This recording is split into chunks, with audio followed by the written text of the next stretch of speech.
Hi everyone, it's Mrs. Cook. Today we are going to be learning and reviewing writing structure and learning how to or reviewing how to write. So let's start with introduction paragraphs. So the purpose of an introduction paragraph is to pique the interest of your reader and to identify the topic and purpose of the essay. It often ends with a thesis statement as the last sentence in a paragraph, in your introduction paragraph. So what is included in the intro? A topic sentence that piques the interest of the reader. Usually your first sentence is where you want to try and either be creative, very telling. This is when an author makes some sort of leap to interest their reader. Then it will follow with 1 to 2 sentences elaborating on the topic, or what I like to say, educating your reader on the topic at hand and the purpose of the essay. Then you're going to go into your thesis statement, which confirms your position or claim in regards to the topic of the essay.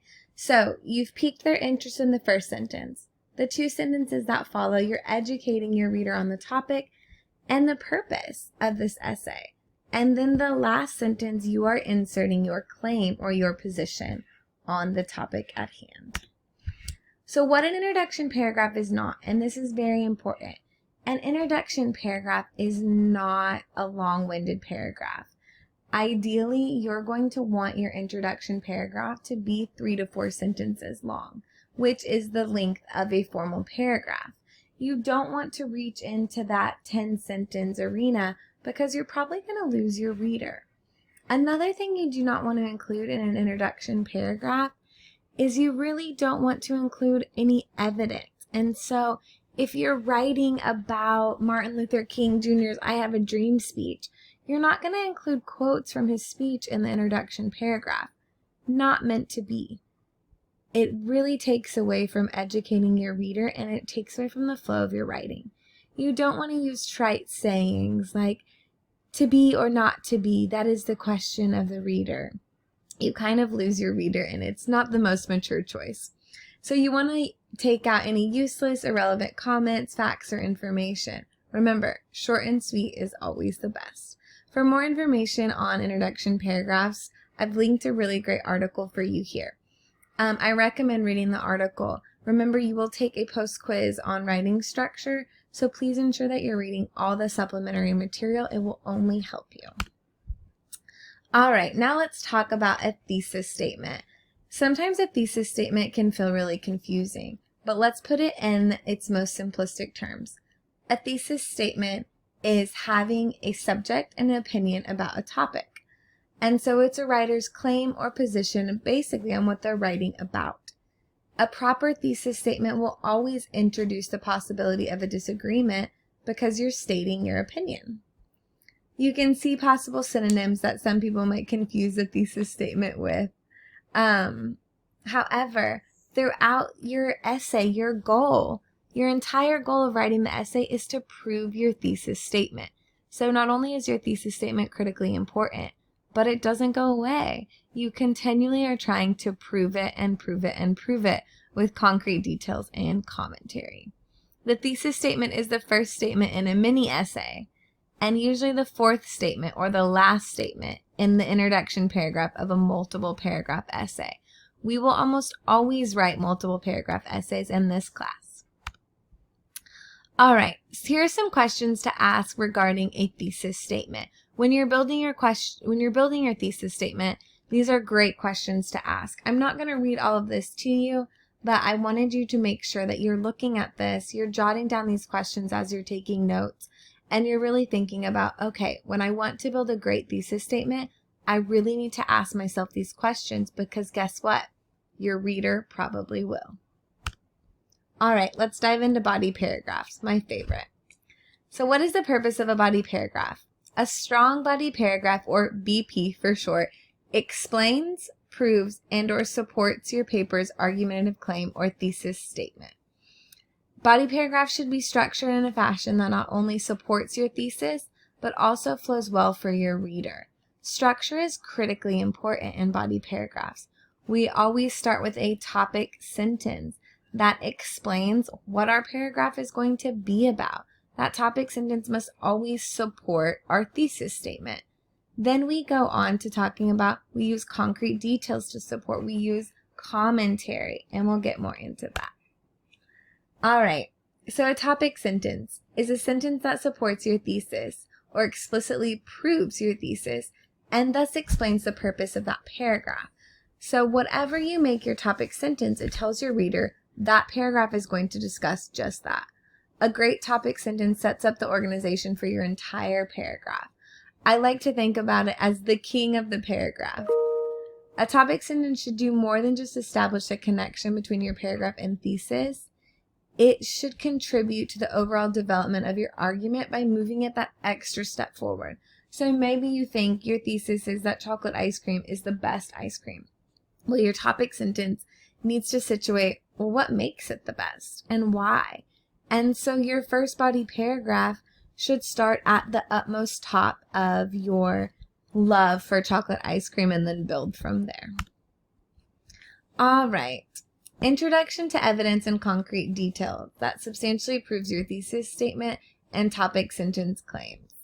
So, it's very important before we just throw evidence or concrete details to support our topic sentence and thus support our thesis statement that we introduce that. We never want to do what I call a floating quote.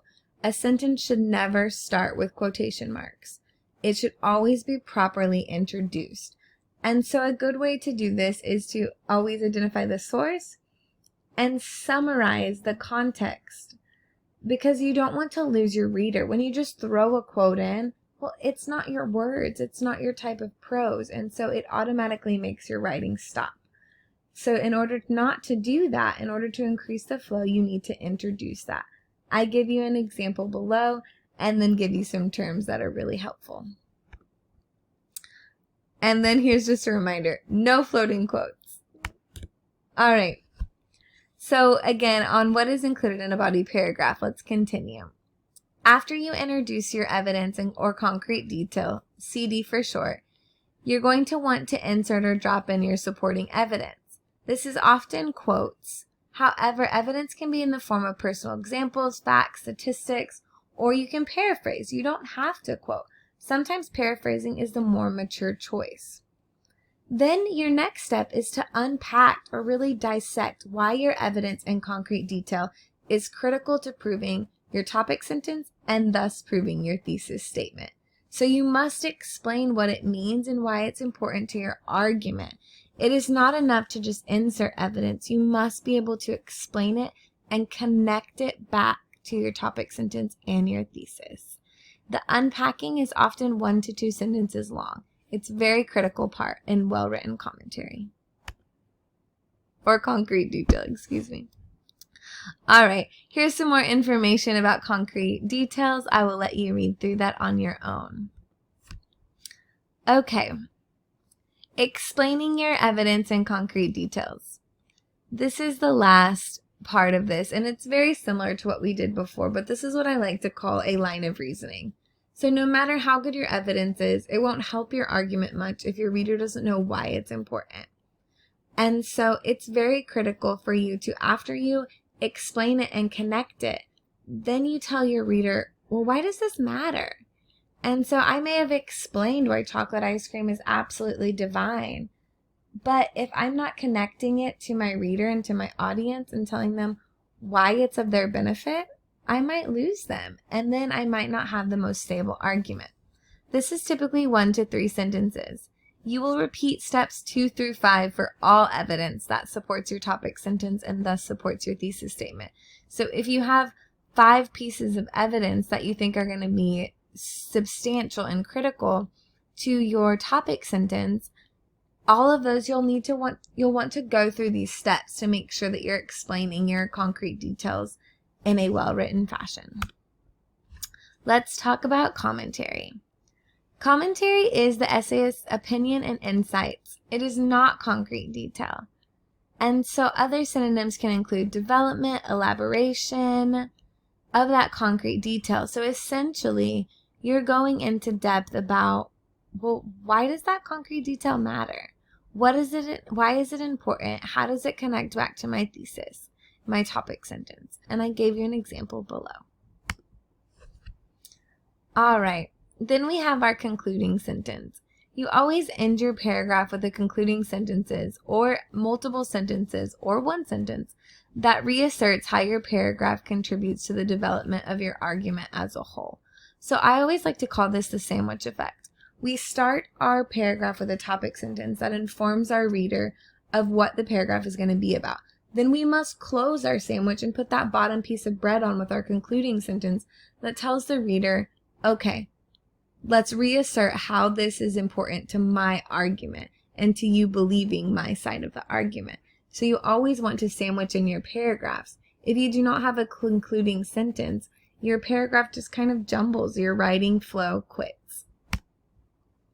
All right, so here is a review, and then again, you have a supplementary article here to help you out. I definitely recommend reviewing it, and I definitely recommend making sure that you understand the different parts of your body paragraph. All right, let's talk conclusion paragraphs. A conclusion is something that provides a thoughtful end to a piece of writing. Unfortunately, many conclusions in college-level papers are little more than summaries of what's already been said. You want to avoid this trap. You don't need to recreate your introduction paragraph. You need to conclude your paper in a way that is interesting, in a way that tells your reader, okay, they really did create a substantial argument. Conclusion paragraphs are very important. They not only close out your essay, but it's the last thing that your reader will experience, and so you want to end it on a good note. All right, what's included in a conclusion paragraph? A brief summary of the paper's main points. You can ask a provocative question, use cool quotations, invoke a vivid image, call for some sort of action from your reader. Maybe you want them to go vote for chocolate being the best ice cream. Or you could end with a warning. And it needs to be universal, so compare it to other situations, connect it to the world around you. That's always a good choice. Try to refer to the introduction paragraph either with keywords or parallel concepts and images. So you want to make this a holistic piece of writing that works together. You're not summarizing your introduction paragraph, but you're making sure that the conclusion and introduction feel very connected. What is not included in a conclusion paragraph? Do not rephrase your thesis statement. Do not rephrase your introduction, or focus on just a minor point in the essay. Remember, you're concluding the whole essay, and so you need to make sure you're taking a holistic approach.